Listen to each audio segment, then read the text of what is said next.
Приветствую всех зрителей интернет-проекта «Достык Дастархан» Дома дружбы Карагандинской области. Сегодня у нас русская кухня, и в гостях у нас русское этнокультурное объединение «Согласие» Дмитрий Сергеевич Полторенко. Здравствуйте. Добрый день. Подскажите, что мы сегодня будем готовить? Мы сегодня будем готовить национальный русский суп солянка. О нем чуть позже я расскажу о происхождении. Солянка у нас будет готовиться немножечко необычная, потому что обычно солянка готовится на свиных копченостях, как бы там ни было, все-таки вот классический вариант. Но так как мы живем в Казахстане, у меня очень много друзей мусульман, мы готовим солянку на говядине, конине, курице и остальных ингредиентах. Халал получается солянка. Будем считать, что это халяль-солянка, да. Все, отлично. Что у нас входит в солянку? Какие ингредиенты? Я просто вижу их много. Так, начнем с того, я очень благодарен, что мне уже подготовили бульон, отварили мясо. Сразу скажу, что может отвариваться просто мясо, может отвариваться мясокостный бульон. То есть это у нас мясо говядины, это у нас курица. Это немножечко необычный ингредиент, но мы попробуем так сделать. Это у нас копченая конина. Это у нас сосиски, это у нас варено-копченая колбаса. Это у нас, как вы видите, оливки. Могут быть темные, могут быть зеленые, без разницы, желательно без косточки. Это у нас помидор, это у нас средний острый перец, морковь, картошка, лук, томатная паста, грибочки, обязательно соленые огурцы, рассол от соленых огурцов, он очень нужен, немножечко сливочного масла, укроп. И я очень люблю добавлять приправу сельдерей. Это не обязательная добавка, но это уже сельдерей. по вкусу, да? То есть, вообще да. Приправы всегда по вкусу уже добавляются? Приправа добавляется по вкусу, плюс отмечу, что потом здесь вот мы не положили, вот у нас еще лежит лимончик. Это не варится, это добавляется уже в готовое блюдо. Добавляется у нас немножечко лимончика и сметаны. Вот честно скажу, солянку никогда не пробовала готовить сама. Обычно где-то в заведении можно поесть, да, а вот так вот нет. Теперь я понимаю, почему даже не пыталась. Отмечу, что большое количество ингредиентов, но на самом деле, так как этот суп не делается на долгом бульоне, то есть, в принципе, мясо варится все-таки быстрее, чем те же самые косточки, а солянка является блюдом, которое очень часто готовится, говорится, на скорую руку. На скорую руку, да. Отлично. Ну вот мы сейчас и проверим, насколько на скорую руку у нас получится. Хорошо, давайте проверим. С чего мы начинаем? В принципе, смотрите, у нас уже предварительно отварено мясо, и здесь у нас уже есть подготовленный бульон. Очень важно, чтобы на солянку был бульон. После этого сейчас мы начнем все нарезать. Наверное, начнем с того, что мы сейчас доразделаем куриную грудку. Потому что косточка от этой грудки у нас пока уйдет в бульон, немножко поварится. Как таковая в итоге косточка нам не нужна будет. А все остальное нам нужно нарезать маленькими красивыми кубиками. Отлично, приступаем.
Мы уже практически все, да, уже нарезали кубиками. Это вообще очень важно, да, чтобы все кубиками было? Вообще солянка как густой заправочный суп очень важно. Желательно, чтобы ингредиенты были примерно одного размера. Сосисочками мы немножечко себе позволили вольность, но когда они обжарятся, они чуть уменьшатся. В принципе, остальное, да, и грибочки у нас будут порезаны по-другому. А все остальное примерно до одного размера. Меня интересует один вопрос. Зачем мы положили в маринад? Мы положили не в маринад, а в рассол. Дело в том, что вообще классическая солянка, конечно, желательно, чтобы готовилась на соленых огурцах, не на консервированных. Но, к сожалению, у нас соленые огурцы стали в последнее время такой изысканной редкостью. Вот. Дело в том, что вообще само слово солянка, как и слово рассольник, как вы слышите по названию, происходит от слова рассол, солянка тоже. То есть и сам рассол, вот мы сейчас немножко у нас промаринуются наши овощи, сам рассол в итоге у нас уйдет туда же в кастрюлю. Даже в кастрюлю? Да, для вкуса. Бульон, то есть все, что у нас берется, то есть от оливочек рассол, от огурцов рассол, все уходит в общую кастрюлю. Теперь понятно, хорошо. Так, значит, у нас все это маринуется. Да. Овощи будут еще обжариваться. Нет, обжарятся у нас помидор, томаты, огурцы. Картошка у нас заправится, но чуть позже. У нас обжарятся сосиски, у нас обжарится курица. Это мясо и это мясо у нас уже уйдет в таком виде, как оно есть. То есть это отварное мясо. Вот. И грибочки у нас порежутся, тоже уйдут в бульон в том виде первозданном, что они есть. Вообще основа солянки изначально считается это пережаренная томатная паста. Я очень люблю добавлять помидоры, потому что все-таки живой помидор добавляет вот какой-то свой цинус. И огурцы – это основа, и рассол, то есть это основа солянки. Все остальное уже, как говорится, как вам хочется, вариантов очень много. Цвет, да, сейчас мы готовим, мы уже решили, что мы готовим казахскую солянку, хотя это, наверное, вариации так называемой ленинградской солянки. Ну, кстати, вот я заметила, что многие, даже уже чеченцы, оказывается, когда готовят галушки, ложат тоже хазу. Хазу очень вкусная штука, так что я не удивлен, что он ложится, но еще раз скажу, что здесь мы берем те ингредиенты, которые кушают у нас все, то есть все наши казахстанцы. Отмечу, что, наверное, несмотря на то, что я очень люблю и готовлю солянку, самый мой любимый суп – это, наверное, шурпа. Вот. И бишбармак – это как наш национальный бренд, это отдельная песня. Тема, так что здесь могу сказать, что очень рад, что мы и от, скажем так, традиций казахского народа в нашу солянку что-то добавим, но наша солянка будет похожа где-то на ту самую ассамблею народа Казахстана, где от всех по чуть-чуть, и все очень вкусно. Да. Получается, сейчас еще перец, это полугорький перец. Это, да, среднеострый, либо полугорький перец, как хотите называйте. Он добавляет, получается, такой пикантность. По вкусу, да, каждый решает, он добавляет определенную пикантность, остринку. Сразу говорю, взял полугорький, потому что многие не любят острые блюда. Но солянка как таковая, это насыщенное, немножко остренькое, немножечко кисленькое блюдо, которое имеет ярко выраженный вкус. И очень сытно. И, кстати, грибы тоже обжариваются. Грибочки мы, допустим, свежими. Это шампиньоны. Дело в том, что, скажем так, шампиньон – это гриб, который можно кушать даже сырым. Поэтому мы его сейчас просто красиво порежем, добавим, он у нас даст свой вкус бульону. Что очень важно, вот в бульоне у нас там довариваются кусочки куриных грудки с косточкой. Мы тоже очистим. Это мясо, которое варилось, добавится просто сюда. Мясо свежее и шкурку, за которую мне сказали, давайте уберем. Отмечу, что шкурка сейчас у нас наше сливочное масло немножко обогатит. То есть мы сначала сделаем шкварки, которые уберем, потом на этом уже начнем обжаривать. Отлично, все, приступаем. Хорошо.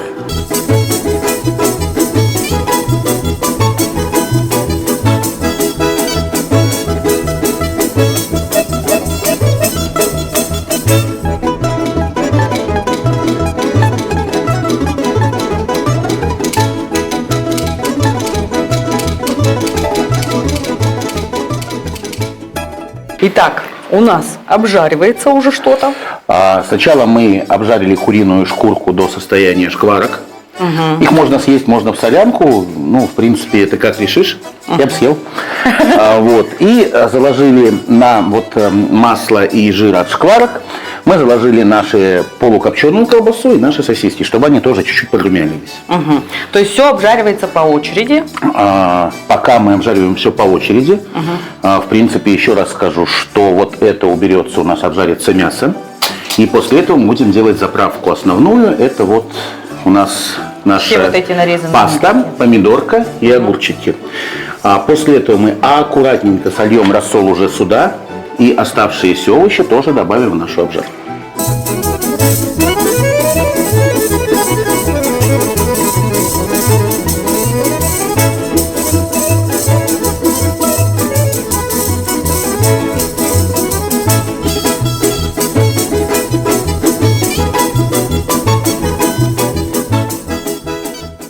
Так, мы, получается, вытащили уже обжаренные наши сосиски, да, с Запах колбасой. чувствуете? Чувствую запах, прям уже хочется есть.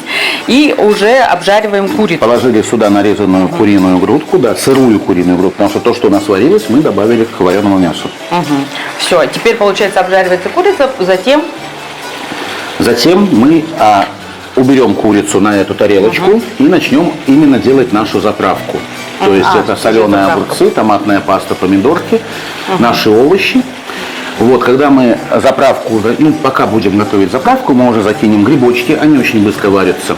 После грибочков, когда у нас будет возможность рассол слить в кастрюльку, после того, как мы зальем рассол, попробуем кислоту и соленость бульона, мы добавим картошку.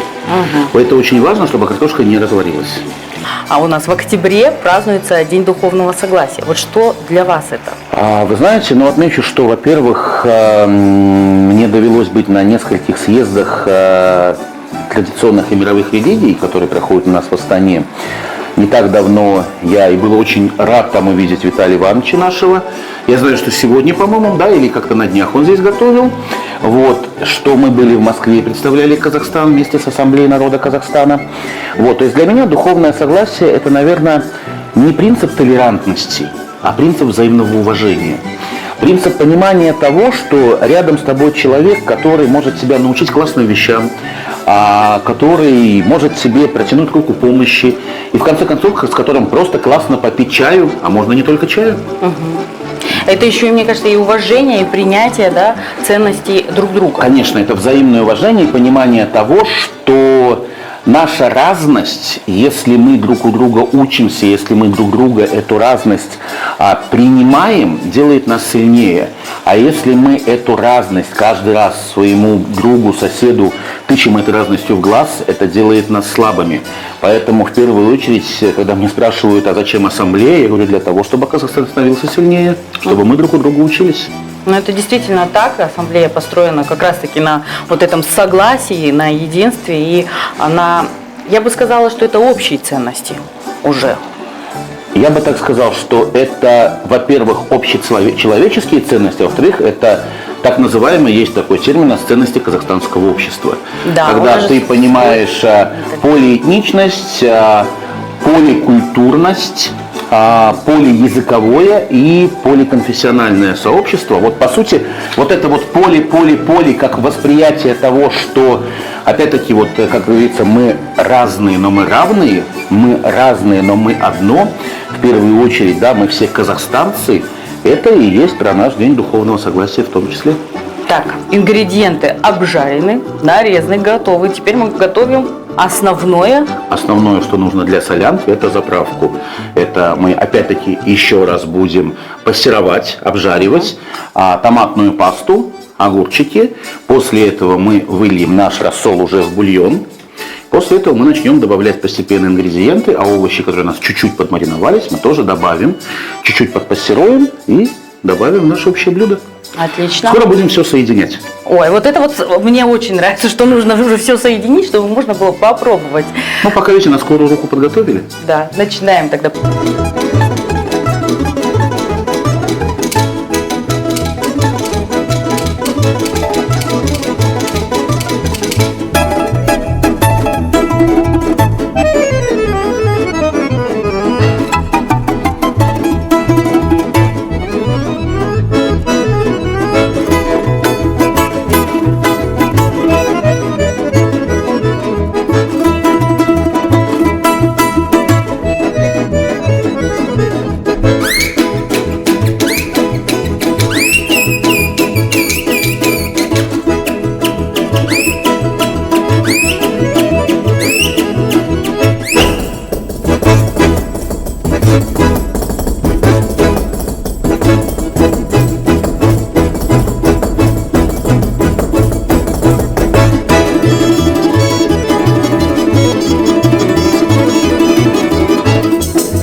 А запах стоит божественный, просто уже все соединили, да, и теперь просто варится. И будем еще добавлять ингредиенты, но уже потом. Вот чуть-чуть сейчас оно, чуть-чуть минут 5 покипит у нас. Мы добавим наши колбасные изделия, мы добавим наши оливки, чуть-чуть еще приправ. Посмотрим по балансу вкуса, то есть соль, кислота. Нарежем лимончик, подготовим сметанку. Ну и все, и песня просто. Ну, практически. Дмитрий Сергеевич, я все-таки хочу узнать, историю вы обещали рассказать, историю солянки. Вы знаете, несколько есть историй, но в первую очередь это считается, даже по спорам было по названию, то есть солянка или селянка. Это считается наваристым сельским супом. Вот я, на самом деле, я не знаю, насколько круто должны были жить на селе наши предки, но это считается наваристым сельским супом, который в основном кушали мужчины, который придавал очень много сил. Ну, действительно, столько ингредиентов, он такой густой. Отмечу, что есть такой у нас историк, кулинарный историк, вот, Вильям Похлебкин. Вот у него даже фамилия такая говорящая. Соответствующая. Вот, и он говорит, что в свое время данный суп елся для восполнения сил после тяжелой работы. Вариантов солянки очень много. Еще раз скажу, что мы с вами готовим немножечко, скажем так, национальный казахский вариант, доработанной ленинградской солянки. Вот, есть солянка, в которую входит в ингредиенты также и рыба, есть рыбная солянка, есть солянка из некоторых видов грибов, но в принципе отмечу, что солянка это сложносоставной, густой суп, который очень хорошо на самом деле с утра наполняет, насыщает и дает сил на весь день практически.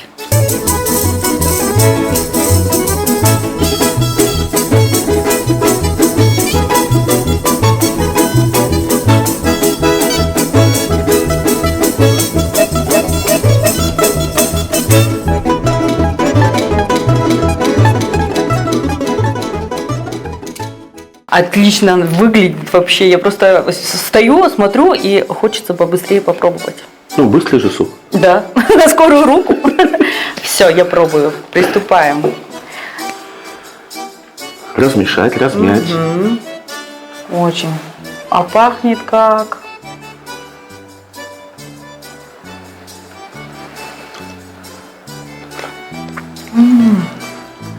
Горячее, но очень вкусно. Дмитрий Сергеевич, хочется, вот знаете, от вас в этот юбилейный год, да, для ассамблеи пожелания нашему народу, нашей ассамблее, нашему Казахстану. Вы знаете, Жанар, наверное, в первую очередь понимать, что вот те 30 лет, которые мы все вместе прошли, это непростой, но очень важный путь. Мы смогли создать нашу единую нацию, нацию казахстанцев. Мы смогли осознать, что в нашей разности наша сила. И в первую очередь мы как начинали, так и продолжали жить в взаимной любви, в взаимном уважении. И вот очень важно все это, как я еще раз говорил, да, сохранить, приумножить, передать нашим детям, нашим внукам. И важно понимать, что, если честно, нас, мы с гордостью говорим, нас целых 20 миллионов, нас всего 20 миллионов. И если мы не будем друг за друга держаться, завтра что тогда мы оставим нашим детям? Поэтому нужно понимать, что вот мы такая разная, мы такая многообразная, мы такая многовекторная нация, которая может горы сдвинуть. Но только в том случае, если мы будем идти рука об руку. Только в том случае, если мы будем понимать, что твой сосед рядом с тобой, у него может быть другой цвет глаз, другой цвет волос, другая форма ушей и так далее, пятое, десятое, но в первую очередь это тот человек, который вместе с тобой под единым шинараком, за одним дастарханом кушает солянку, кушает бешбармак, кушает корейскую морковку, кавказский шашлык. И все это вместе нас объединяет. В одной мудрой книге написано: ищите то, что вас объединяет. Так вот, нас объединяет наш Казахстан, наша страна, наш общий дом. Так что вот это бы я хотел сказать, всех поздравить с 30-летием Ассамблеи народа Казахстана пожелать мира и добра в ваши дома. Спасибо большое. Я думаю, такое полное, такое насыщенное поздравление только у вас. Это как солянка. Да, это как солянка. Включено все сюда. Ну а вы, дорогие зрители, подписывайтесь на наш канал, просматривайте рецепты, готовьте, накрывайте достык Дастархан, Дастархан дружбы, зовите соседей, друзей и обязательно покажите наш проект, наш интернет-проект и делитесь с друзьями.